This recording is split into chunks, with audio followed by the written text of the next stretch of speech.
review here of just the Schumann energies that I wanted to share with you. I'm going to also share a little bit about the astrology points, and then I'm going to give you an intuitive read on the underlying energies. Then I have a longer video that will come out tomorrow. I've recorded it, but I have to finish editing it. And that is a really, really, really cool video and story about how we can use the Schumann energies and look at them in a way that shows us why the world is run as it is and how humanity can take back control of our lives and our world. It's so amazing, and it's really cool. Then I have another video that I'm working on, and it has to do with, see this beautiful like blue star image, I'm calling it.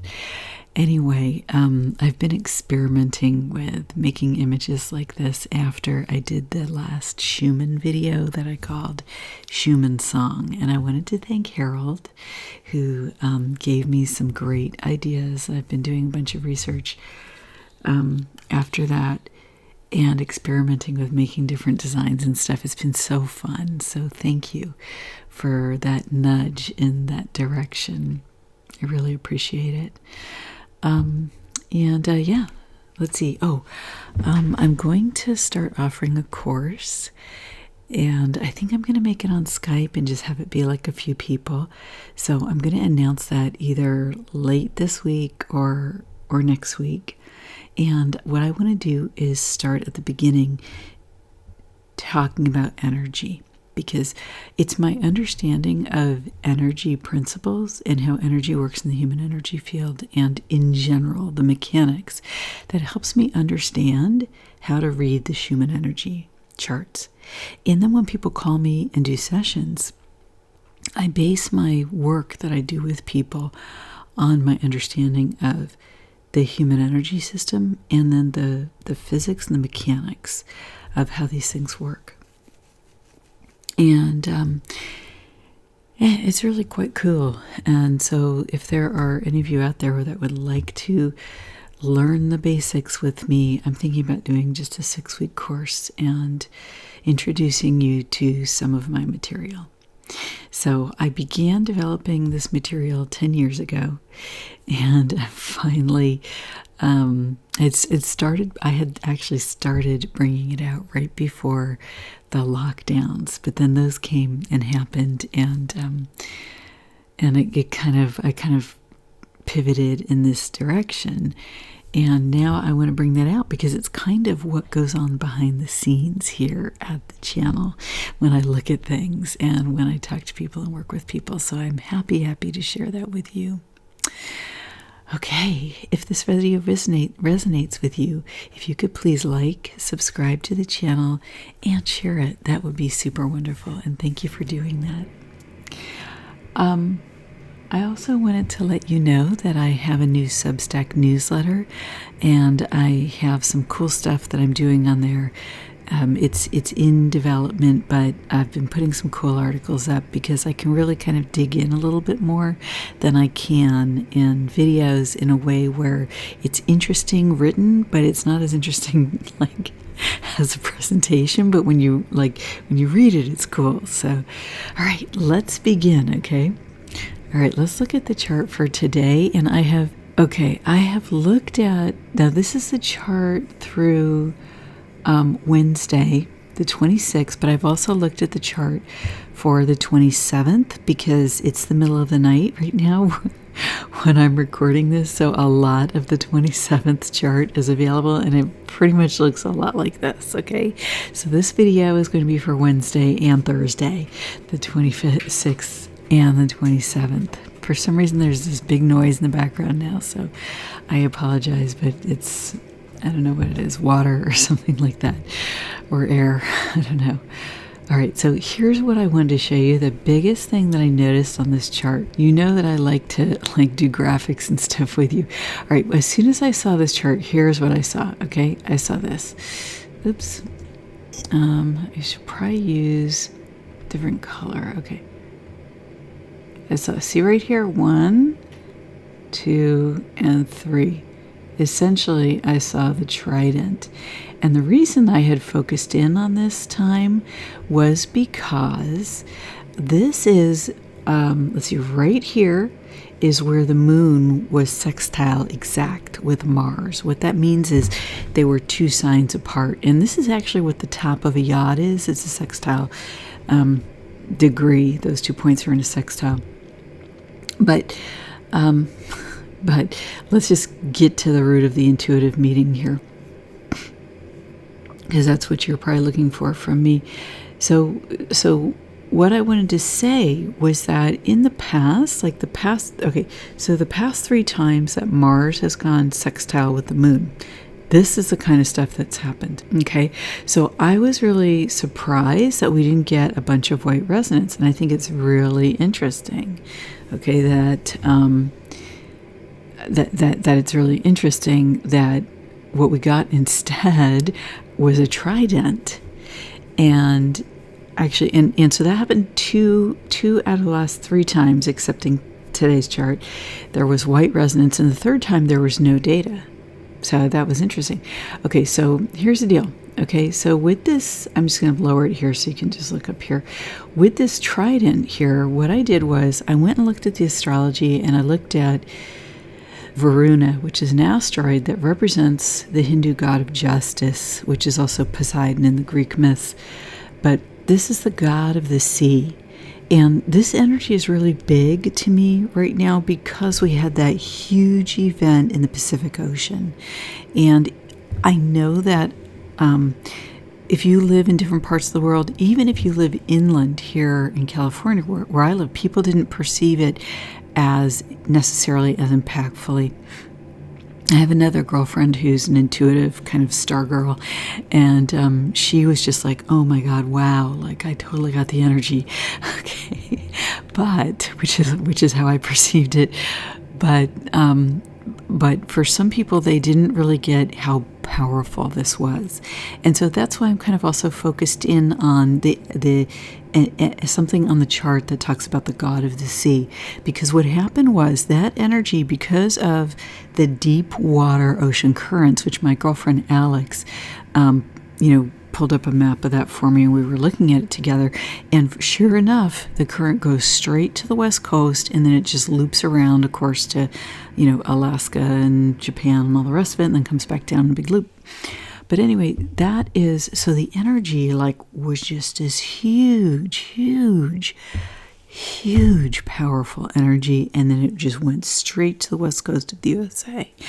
And what Varuna does, at this time, it was so amazing. Okay, what Varuna did at this time, and I don't think I didn't put down the exact time, but somewhere in here, okay, it was opposing Mercury, Uranus in abundance, and the moon. Okay, so it was opposing near planets Mercury and the moon, and it was opposing Uranus, which causes sudden shifts and drastic events that work towards our highest good, but in the moment they can seem like what just happened. Okay, so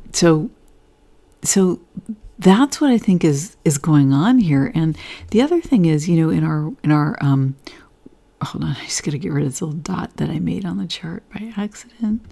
Okay. The other thing is that in our Western culture, the pitchfork is what the crowds, okay, you have the crowds in, old time Europe, and or you have the crowds in the Old West, and they're chasing the bad guys. They all get together, the whole mob gets together, and there's, they've got their pitchforks out, okay, why? Because they're going to chase the devil. They're going to chase the dragon. They're going to chase the bad guys, okay? And so to me, gee, are those themes active currently? Yeah, they are, okay, in the greater society. And so it just feels like there's energy building, tension building here. And you see what you have here is we did not get an outpouring of the white resonance, but what we got was we got the pitchfork, and then we got all of this, red, yellow, and then dark energy showing in the lower hertz. And it's like this is just kind of ping-ponging around in our lower hertz, like a pinball machine, the old-time pinball machines. You pull the thing back, and then whee, the silver ball goes ping, ping, ping, ping, ping, all around the game, and sets off bells and whistles and all of this. And I just feel like that's how this energy feels to me. And you can see it's a lot in our subconscious. This is in our unconscious too, but we're bringing it to the surface here. Okay. And this is just about right here. Okay. Right here, this is also very close to our alpha state of brain waves, because the hertz of the Schumann resonance coincidentally mirror the hertz of human brain waves. Okay, so we add that into the interpretation. So after 2 days of calm energy, which was the 23rd and the 24th, I think that what these astrological events did do, okay, because you see here how it had gotten very calm. Okay, so what I want to show you is, see, look how the wave kind of goes. It kind of goes like this. Okay, kind of goes like this. See how it's like a big wave here, but then you get here and it's like chop, chop, chop, chop. You see, it's very choppy. Okay, and then look, okay, I mean, look at this. It's just, do you see how it's just gotten? It was very, see how the wave with the oscillation, see how it was very, very kind of wide, okay? And now you get in here and it's just like, okay, and then you get a little bit of calm. You get these waves that are, okay, this is a little bit wider, but it's still not anywhere near as wide, okay? You got 3 of these in the same time that you just have a downtrend in this wave. And then it happened again here. Okay, and here, what was happening in the astrology and the cosmos, near cosmos, was the moon opposed Uranus. The moon was sextile Venus. Okay, so it was 2 signs away, or about 60 degrees away from Venus, and these are all exact. And then right in here, at 7 a.m. on the chart, this right here, there was a C9.9, so almost an M-class flare, 0.1 away from an M-class flare right here. And I think it's interesting here. You see, I've talked about the moon lines before, and you see one of them right here. Okay, isn't that cool? Showed up again. Okay, so we do have that confirmation of potential of the astrology there. And then it's interesting because when the Yod showed up, which is a very intense energy pointed at the north node of the moon in this case, okay? Because the Yod can be pointed at any planetary body, but then we had a very light line here, okay? Now this is a mathematical point, but it still involves the moon to do the calculation, and that's close to Earth. So what I think here is you have this energy building, okay? It's come from the sea. It's come from the divine force, okay? It's come from literally the earth, creating a huge explosion, volcano, however that happened. And then the energy just going across the ocean. So there are extremely large forces at play here. And to be honest, take advantage of this rest period. And that's what's really coming to me, like, to urgently focus on what needs to get done. Like, those things in your life that like, oh, shit, that thing, I've got to address it, like, get that done. Because, I don't know, I just feel like there's tensions building. And the weird thing is here, I did a video on this. I did a video on the Jericho effect. I did 2 of them. And then I talked about Pluto. I talked about the red resonance here, okay? And how it's been restricted to this very small range in frequencies. And then in qualities, how, see, it's been at this very high quality here of 24, okay? And then periodically, seeming once a day, we get a movement downward, okay, at varying levels. It was interesting on this chart because this was unusual. There was a spike up and then bam, right straight down again. So I'm not sure what that means. That was at 1600 hours, and it formed, see here? It formed this line on the chart when that happened. So it's actually different than a moon line. See how, aren't we getting good at this, guys, that we can see these differences? Okay, so see here, that's the line that happened when the red resonance spiked in amplitude, frequency, and quality. And that's what that looked like, okay? You have some purple here in the charts. I guess you need red to make that. Let's see what it looked like all the way up. You have some dark spots here, some reddish yellow, and all the way up to the top. And then let's look at the moon line. Okay, so because I want to look at how they are different. Where was it here? It was right here. Okay, see how that looks different, right? Okay, it's pretty cool, right? It really does look different. And when we have the moon lines, they often look like this. So I don't know if this is another one, you know, because there were two aspects to the moon. They were an hour apart, so they weren't exactly like this. Do you see the face in here? It just looks like eyes and a big wide mouth open, like, ooh, you know, in this blue light. All right, so let's see. We talked about the frequency. Okay, so what I was going to say here with the qualities is that I talked about the Jericho effect building, this boom, boom, boom, boom, boom, boom. And it's still going on. And so I expect at some point something's going to happen with it. It surprises me that it's gone on this long. And I feel like this is a human choice that we have really been restraining ourselves. But we've, I don't know, I kind of feel proud of us. Like it's like the energy is coming out in these positive ways and in all the right places. Like there's this incredible thing going on in Canada right now. It's just, you just watch some of the videos of the trucker convoy. I literally have tears in my eyes of gratitude and joy just watching these people. It's just incredible. It's just so amazing. So people's hearts are online. You know, they're engaged, and it will be interesting. It will be interesting to see what happens. I created this incredible, you know, graphic for you for this because I thought it made so much sense. The sand pouring out of the hourglass, and it's not just keeping time, but the sand has flowed out of the hourglass. And the matrix here looks, you know, it's broken in places. And it's been a long time since the matrix, now this, I'm going to get woo-woo on you. It's been a long time since the matrix has been broken like this, okay?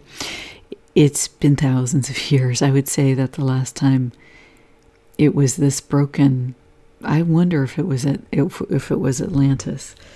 Okay, who knows?